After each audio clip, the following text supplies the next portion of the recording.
उत्तर प्रदेश सरकार में कैबिनेट मंत्री डॉक्टर संजय निषाद जी वाराणसी पहुंचे हैं। डॉक्टर साहब, अलका बिंद की हत्या हो गई, हालांकि आरोपी गिरफ्तार कर लिया गया, लेकिन अखिलेश यादव ने इसको एक बड़ा मुद्दा बनाया। उन्होंने एक्स पर बाकायदे पोस्ट करके कहा कि इस मामले में न्याय होना चाहिए, पीडीए समाज की बच्ची थी। आप भी उसके परिवार से मिलने जा रहे हैं। कानून व्यवस्था को लेकर जो विपक्ष सरकार पर लगातार आरोप लगा रहा है, तो वो कहीं ना कहीं सच तो है ही ना। एमएससी की बच्ची की हत्या कर दी जाती है, और वो भी एक अवैध ढाबे पर जो गलत तरीके से चल रहा था, उनके खिलाफ भी मुकदमा दर्ज किया गया है। लेकिन कानून व्यवस्था को लेकर तो ये सवाल है ही ना प्रशासन पर। देखिए, मैं तो उस पीड़ित परिवार के साथ हमारी सरकार हम खड़े हैं, और निश्चित रूप से कार्रवाई होनी चाहिए। हमने यहाँ के एडिशनल एसपी से मतलब कमिश्नर से बात किया, और उन्होंने आश्वस्त किया था, और उन्होंने अभी सोशल मीडिया से पता चला कार्रवाई हो गई है। लेकिन नज़ीर बनना चाहिए कि ऐसी घटनाएं न घटें। आज जो भी घटनाएं निषादों पर देश में हो रही हैं, उसकी सारी जिम्मेदारी मैं विपक्ष के नेताओं पर देता हूं।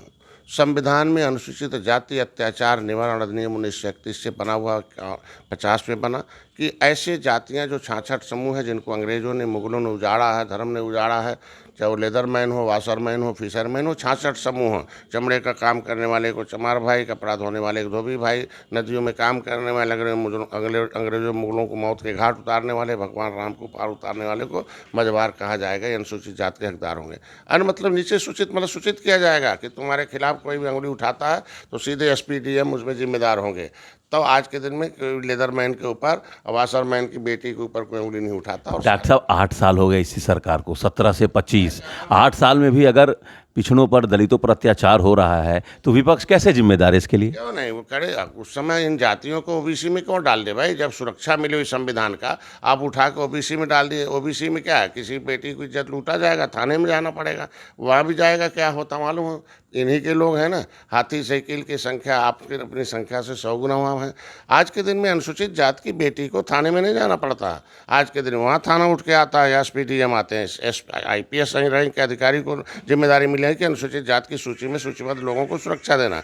लेकिन ओबीसी में ऐसा नहीं है। थाना अध्यक्ष को और एक सिपाही को दे दिया गया है। मतलब अगर निषाद समाज ओबीसी का हिस्सा, अगर शेड्यूल कास्ट में अगर इनको शामिल कर लिया जाए, तो आपको लगता है निषाद समाज पर जो अत्याचार है वो कम हो जाएगा? बहुत अत्याचार खत्म हो जाएगा। हुआ हम लोगों के आंखों के सामने जो है दलितों पर कितने अत्याचार होते थे, कैसे वो जो है झोपड़ी में रहते थे, किस तरीके से उनकी माँ बहन बेटी की इज्जत लूटी जाती थी, कैसे उन अपमानित रहते, अपमानित जिंदगी जीते थे।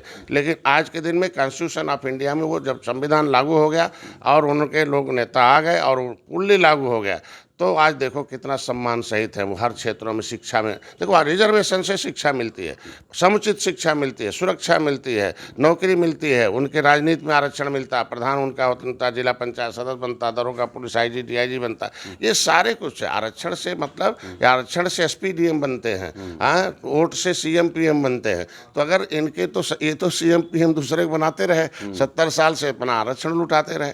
आज के दिन में जिम्मेदार पिछली सरकारें हैं। निषादों पर अगर अत्याचार हो रहा तो आज के दिन में कुछ ऐसे भी अधिकारी हैं जो हमारे यहाँ छुपे पड़े हुए हैं इस सरकार में, कि अंदर से हाथी साइकिल पंजा का दिल है, ऊपर से आज सरकार का है। जब मौका पाते हैं तो ऐसे ही अवसर दे देते हैं। तो मतलब रिजर्वेशन से काफ़ी हद तक कानून व्यवस्था सुधर जाएगी, आपको लगता है? नहीं, रिजर्वेशन से सम्मान, शिक्षा और उनकी, उसका नाम ही अनुसूचित जाति अत्याचार निवारण अधिनियम है। इन जातियों पर अत्याचार निवारण करने का अधिनियम बना है। कोई इन्हें रे बोलेगा तो जाएगा जेल, नहीं होगा बेल, इनको पैसा मिलेगा।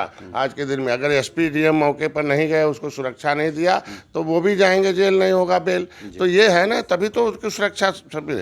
तो आज डॉक्टर साहब, आप भी पीडीए की आवाज़ उठाते हैं, अखिलेश यादव भी पीडीए की आवाज़ उठाते हैं, और आपका एक बयान बड़ा लोकप्रिय हो रहा है कि हम पहले सपा से बीजेपी में आए, दरवाज़ा खटखटाएंगे अगर यहाँ भी सुनवाई नहीं होती, आपको सम्मान नहीं मिलता है। तो भविष्य में संभावनाएं बन रही हैं क्या? 1.5 साल बाद चुनाव है। देखो, मैं तो निषाद समाज के साथ खड़ा हूँ, चाहे अत्याचार हो तब भी खड़ा हूँ, न्याय दिलाने के लिए खड़ा हूँ। 24 घंटे काम करता हूँ। अभी मैं लखनऊ में था, मंडली बैठक थी, रात में खाली हुआ 11 बजे, और मैं यहाँ देखो पहुँचा सुबह, फिर अभी जाऊँगा, फिर आज फैजाबाद मंडल की बैठक है। मैं पूरे मंडल अभी 75 जिलों में गया था, लोगों की टीम बना दी है। भाई खुद अपने खड़ा हो जाओ, एक हो जाओ। आज के दिन में इनका एक वोट बैंक है। ये आरक्षण एक अवसर है, आरक्षण भीख नहीं है, हमारे पुरखों के आंदोलन, हमारे पुरखों की फांसी पर चढ़ने के खून का कतरे का वो परिणाम है आरक्षण। जी। आज के दिन में इसीलिए जो इनके आरक्षण से खिलवाड़ किया उनका सत्यानाश हो गया। कांग्रेस ने खिलवाड़ किया, सत्यानाश हो गया। सपा ने उसके साथ धोखा दिया, सत्यानाश हो गया। बसपा ने धोखा दिया, देखो क्या हो गया आज के दिन में। और जो भी, चूंकि ये देश को आज़ाद कराने वाली जातियां हैं, criminal tribes act inquiry committee अंतः समन्वय 1949-50 में सीधे लिखा है कि ये निषाद उजड़े हुए लोग हैं, कानून से उजाड़े गए लोग हैं। इसीलिए डॉक्टर संजय निषाद पार्टी इस समुदाय के साथ खड़ी। इनके साथ साथ 193 जातियाँ उत्तर प्रदेश में हैं जो पाइपलाइन रोड पर हैं, पॉलीथीन में है या भूमिहीन है, ऐसे जिनका नाम भी है, सब उजड़े लोग हैं देश की आज़ादी के लिए। तो ऐसे लोगों के साथ हमारी पार्टी खड़ी है और पहले उनकी आवाज़ बनती है। इसीलिए मैं 24 घंटे इनके लिए साथ खड़ा हूँ और न्याय दिलाने के लिए खड़ा हूँ और कड़ी से सख्त कार्रवाई करवाता हूँ, चाहे जैसे भी जब तक हो रही। तो अखिलेश यादव भी तो यही काम करते हैं, वो भी तो यही कहते हैं कि पिछड़ों के लिए, दलितों के लिए हम खड़े हैं। वो भी तो हर बार अपने सोशल मीडिया पर, अपने भाषणों में, कल वो आजमगढ़ में थे, पीडीए की रट लगाए हैं। तो मैंने तो गाना है ना, बहुत देर कर दी, आते आते तो बहुत देर कर दिया इन्होंने आज के दिन में बोलने का है। जब सत्ता में थे, जब कलम में ताकत थी, तब तो क्यों नहीं पीडीए की बात किया? तब तो निषाद कहाँ खड़ा, 18% निषाद है कहाँ? इन्होंने हमें प्रस्ताव पारित करके हमें ओबीसी से निकाला। राज्यपाल ने नोटिफिकेशन कर दिया कि केवट मल्ला है, नहीं अब नहीं है पिछड़ी, अब नहीं खाएंगे खिचड़ी, ये अनुसूचित जात के हकदार हैं। तो बोले तो निषाद कहाँ है, पिछड़ी में है कि अनुसूचित में? निषादों की बात नहीं उठाते हैं आपको लगता है? भाई बोले ना, कहाँ है, किस जगह? कॉन्स्टिट्यूशन से सुरक्षा मिलती, नेता से नहीं, नीति से होती है। किसी भी आज के दिन में पिछड़ों के लिए नीति बनवाई लड़कर मुलायम सिंह ने, बीपी सिंह आए और उस समय मंडल कमीशन इसीलिए बना कि नीति बने कि पिछड़ों को, बच्चों को शिक्षा का अवसर दिया जाए, इन्हें अवसर प्रदान किया। उसकी देन है कि आज 27% लोग नौकरियों में है, शिक्षा में है।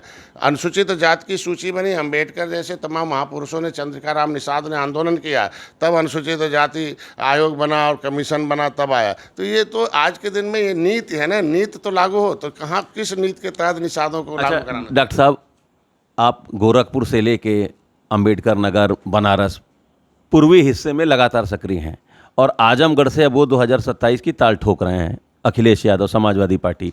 अखिलेश को रोकने की ताकत किस में है? बीजेपी में है या डॉक्टर संजय निषाद में है? कौन रोकेगा अखिलेश यादव को पूर्वांचल में? देखिए, पहले पूर्वांचल भर में हम थे, अभी पश्चिमांचल में भी गया। मैंने अभी देखो 75 जिलों में गया, शाकंभरी से लेकर हम सोनभद्र तक यात्रा की और हम 3 बार जा चुके। पहली बार मंडल में किया, फिर मैंने विधानसभा मतलब जिलावार मीटिंग किया था, फिर रथ यात्रा निकाला। बिल्कुल बिल्कुल। 18 मंडल करके। तो पूरब में रोकेगा कौन? पूरे प्रदेश में जिसके भरोसे ये रहते हैं, नाम तो पीडीए का है, लेकिन एक विशेष वर्ग के लोगों को खुश करने के लिए इनकी बयानबाजी होती है। जब ये सत्ता में रहते हैं तो आजम खां इन कंपनी है, अमर सिंह तो है नहीं, उनकी कंपनी, और ज्ञानेश्वर मिशन कंपनी, 3 नज़र आती तो कोई ये पीढ़ी नजर, केवल एक विशेष वर्ग अल्पसंख्यक के चक्कर में पड़े हुए हैं। अगर 19% मुसलमान को आप लेकर राजनीति करते हैं तो 18% से एवं निषाद हैं। ये केवट मल्ला, बिंद कश्यप, कहार, धीवर राय, कुमार बाथम, ये जहाँ रहते हैं उसी की सरकार बनती। कांग्रेस के साथ थे, कांग्रेस हीरो, सपा के साथ रहे, सपा हीरो, भाजपा के साथ रहे, आज भाजपा के साथ है, भाजपा हीरो है। तो आज के दिन में ये निषाद तय करते हैं कि कौन उत्तर प्रदेश में सत्ता में रहेगा। पहले तो ये झुआ भरोट को पौआ का लेबल लगा था, अभी निषाद पार्टी का लेबल लग गया है इनके ऊपर। अच्छा डॉक्टर साहब, पिछले अनुसूचित जाति जनजाति के स्तर पर तो संविधान लागू होने के साथ ही रिजर्वेशन लागू हो गया था। ओबीसी रिजर्वेशन को भी एक लंबा समय बीत गया। समाज में परिवर्तन आ क्यों नहीं रहा? कथावाचकों को लेकर ये जो संग्राम छिड़ा है कि कौन कथा सुनाएगा, है ना, कथा सुनाने का अधिकार किसको है? इटावा की घटना को लेकर देश में चर्चा है। आपको लगता है कि रिजर्वेशन से समाज में परिवर्तन आ पाया है, जो मूलभूत उद्देश्य था रिजर्वेशन का? अरे बहुत आया है। तो क्यों इटावा जैसी घटना क्यों हो गई? जैसे बहन जी जैसे सत्ता में नहीं, आज समाजवादी पार्टी के लोग जो है सत्ता में है तो उस रिजर्वेशन की देन है।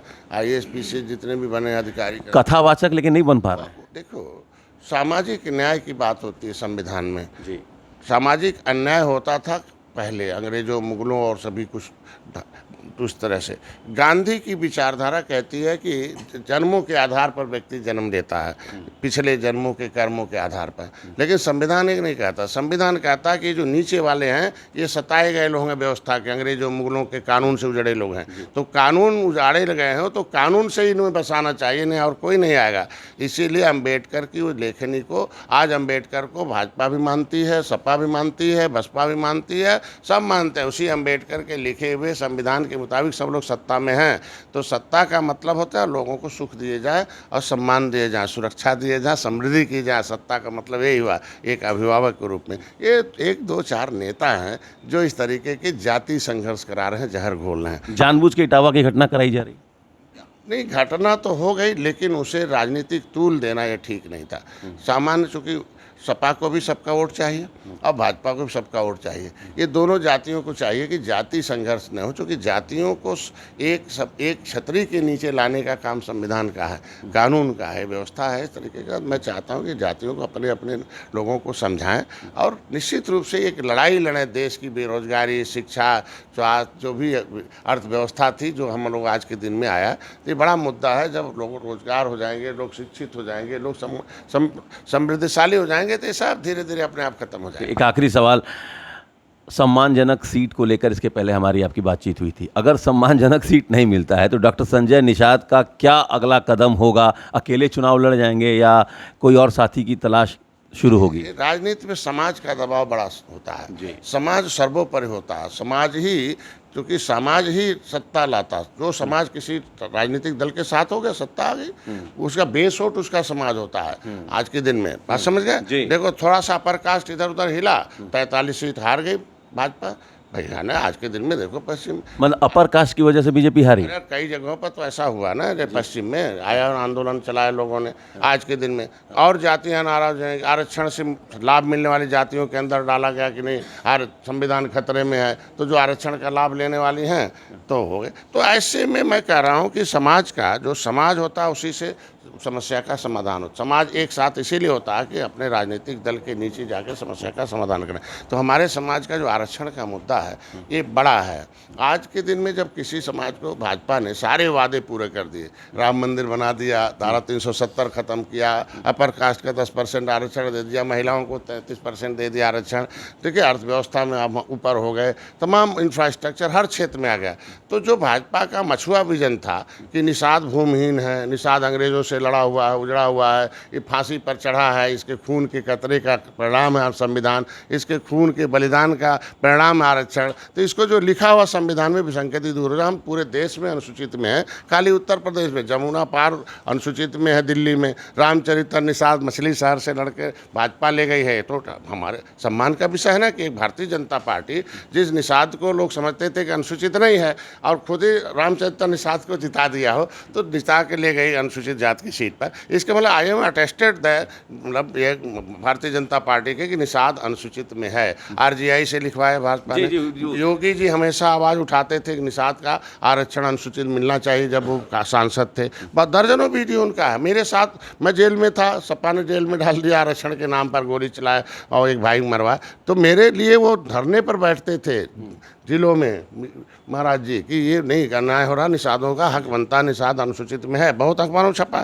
तो अब वो समाज के पास फैल गया है। तो समाज इंतजार कर रहा कि जैसे सब वादा पूरा हो गया, और इनका भी वादा, उसके लिए पहल भी किया योगी जी ने कि पत्र लिखा आरजीआई को कि आरजीआई भाई निषाद क्या है बताओ, अनुसूचित है कि पिछड़े हैं। Registrar general census of India जो अनुसूचित जाति, तो उसने लिख के दे दिया नहीं, केवट मल्ला मझवार अनुसूचित जाति का हकदार, हमारे यहाँ गिनती हुई सेंसस मैनुअल।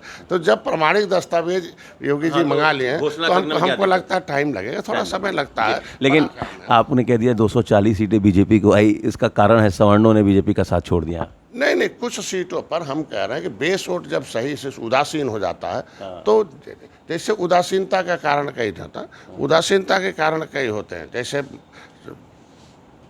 कोर मेंबर होता है, अगर उसको उपेक्षित महसूस होता तो किसी कोर मेंबर की वजह से वोट मिलता। तो ये तो कारण तो कुछ न कुछ होगा ना कि 43 जहाँ हम 73 सीटें जीते हों, 63 जीते हों और हम 43 हार जाएं, उसमें 17 जो और जीते हैं वो बहुत कम मार्जिन से जीते हों, तो 60 सीटों पर वोट कम होना तो ये तो चिंता का विषय है ना। तो चिंता में छोटे मोटे हैं। तो पहला क्या है कि पहले 1 नंबर पर ये 18% निषाद हैं।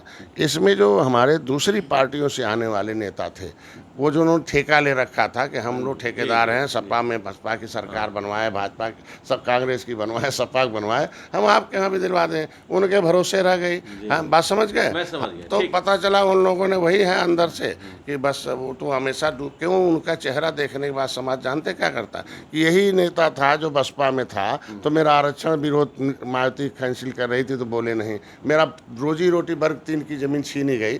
भाई अंग्रेजों को जब मार रहे थे हम लोग, हमारे लोग, तो अंग्रेजों ने हाथ जोड़कर कहा निषाद लोग छोड़ दो जो चाहते। तो अंग्रेजों ने कहा जो रोजी रोटी जहाँ आप त्याग घाट तो है तुम ले लो, तो लिख दिया। इन आसामी दर्ज हो गया निषाद, वर्ग 3, वर्ग 4, वर्ग 5, 6 जमीन, ये तीनों चारों जो श्रेणी की जमीनें थी निषादों के नाम दर्ज हो गई, आसामी दर्ज है। और ये क्या 1931 से है। अब 1931 से लेके एक ये जो है 2007 तक हम आसामी दर थे। बहन जी की सरकार में आए और उन्होंने रोजी रोटी छीन लिया। उस समय कांग्रेस के सहयोग से सरकार चल रही थी ना, ये सपा बसपा के सहयोग से केंद्र में सरकार, ये लूट गया। ये नेता थे वैसे ही समय सपा बसपा कांग्रेस एक नहीं बोले। तो जो नेता हमारे समाज का हिस्सा रोजी रोटी लुटवाया हो, उसका चेहरा देखने के बाद समाज खुश रहेगा? बिल्कुल, बताओ। बिल्कुल। तो इसीलिए उनको देखते ही एलर्जी हो जाती है उनको। तो मैं कहता हूँ उनको हटाएं ना, लेकिन मेन स्ट्रीम से किनारे रखें, है ना। निषाद है, सुधर जाए लोग। डॉक्टर संजय निषाद बार बार एक ही बात दोहरा रहे हैं, 18% निषाद समाज का वोट बैंक है। और जैसे जैसे चुनाव करीब आ रहा है, डॉक्टर संजय निषाद उत्तर प्रदेश के पूरब वाले हिस्से में, पूर्वांचल में लगातार सक्रिय दिख रहे हैं। Amit Singh, TV9 UP, Varanasi.